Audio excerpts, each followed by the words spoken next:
Hi, Shannon. How are you settling into your new flat? Really well, thanks. You look like you're going shopping. Yes, I am. My cousins are coming to stay for a couple of days and I have to cook for them. Well, there are plenty of places to buy food in Kite Place. It's the area by the harbour. Oh, OK. I'll find that on the map. Thanks. What sort of food do you need to get? Well, neither of them eats meat, but they both like fish. Well, there's a really good fish market there. Oh, great. Where is it exactly? It's at the far end of Kite Place. So you have to go over the bridge and then it's on the right. OK. Is it open all day? It doesn't close until 4, but I'd recommend going earlier than that. It does run out of some things. Oh, I don't want that to happen. As long as you get there by 3:30, you should be fine. It's only 11 now, so plenty of time. Right. Do you need to buy vegetables too? I do, and I want to avoid all the plastic packaging in the supermarket. Well, there's a really nice organic shop there. Now, what's it called? It's the name of a flower.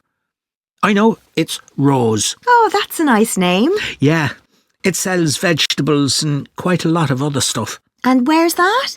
Well, as you reach the market, you'll see a big grey building on your left.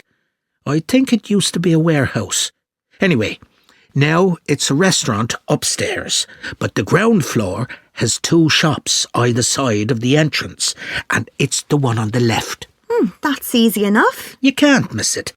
There's also a big sign on the pavement, so you can look for that. Fine. I guess if I need anything else, I'll have to go to the supermarket. Yeah, you should be able to get everything you need. But there's a minibus that goes to the supermarket if you need it. It's purple, and the number is 289. Thanks. That's great.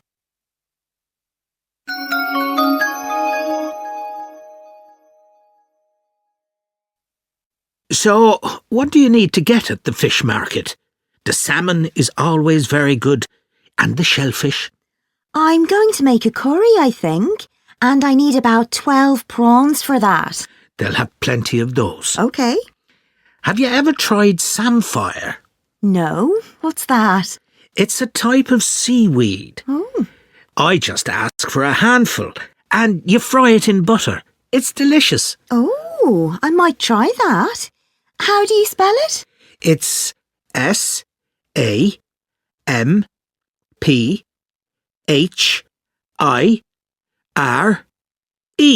Great. It's always good to try something different. Yeah. I'll see what beans they have in the organic shop, and I think I'll get something for dessert there. How about a mango? I'm not sure. They're not always ripe. I'd prefer a melon. It's bigger too. Good idea. The owner also sells a lot of spices there that you can put in a curry, and things like coconut. Oh, that's very helpful. I'll have a look. No problem. I know bread doesn't really go with curry, but I always like to have some in case. As I said, all the bread is homemade, and there's lots of variety. I like the brown bread myself. Sounds good. They sell other things there too. Like cakes? I love chocolate cake. Well, not that. But they have a whole range of tarts, and the best are the strawberry ones. Perfect. Hopefully I won't even have to go to the supermarket.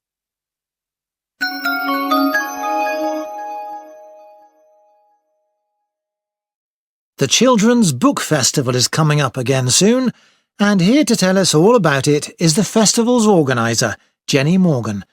So tell us what we can expect this year, Jenny. Well, as usual, we've got 5 days of action-packed, exciting events for children, with writers coming from all over the country getting involved. Just to give you an idea of what's on offer in the workshops, first of all, there's a very special event called Superheroes.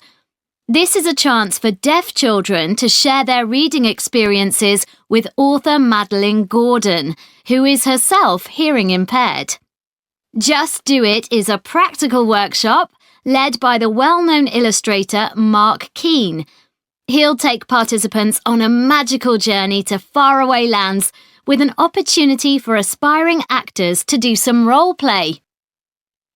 Count on Me is an inspiring and entertaining look at the issues of friendship for 13 to 14-year-olds.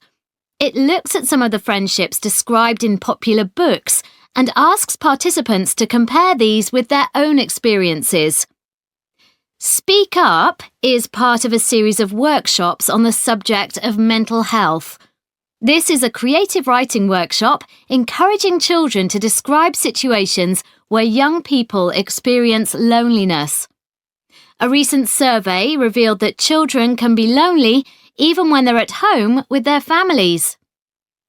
Jump for Joy, as many of you will know, is the heartwarming best-selling story by Nina Karen about a young girl's trip to visit her relatives in India.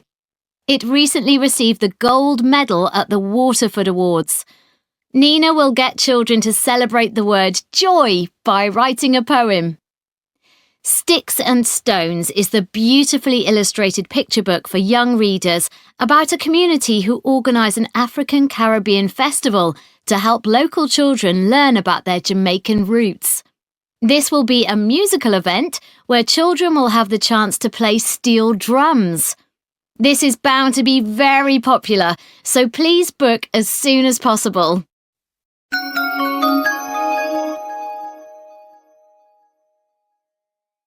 Thanks, Jenny. That all sounds really interesting. I'm just wondering if you have a favourite book you could recommend for our readers? It's hard to choose, but Alive and Kicking is definitely worth mentioning. You won't have heard of the writer as it's her first book, which is really impressive. It's basically the teenage diary of a boy from Somalia who comes to live in the UK. It deals with the serious issue of immigration and all the challenges the boy has to face at school and with the language barrier, etc. Usually, books like this are quite sad, but this one actually made me cry with laughter. On each page, there are simple but hilarious black and white stick drawings of the boy with his friends and teachers. At the end of each diary entry, there are new English words the boy learns each day, which may help develop some children's vocabulary. I think my kids would enjoy that. What about any advice for parents on how to encourage their children to read more? Well, this is something I get asked about a lot. There are so many distractions for kids these days that it can be hard to find time for reading. One thing I'd say is to make time to sit down with your child and share books with them.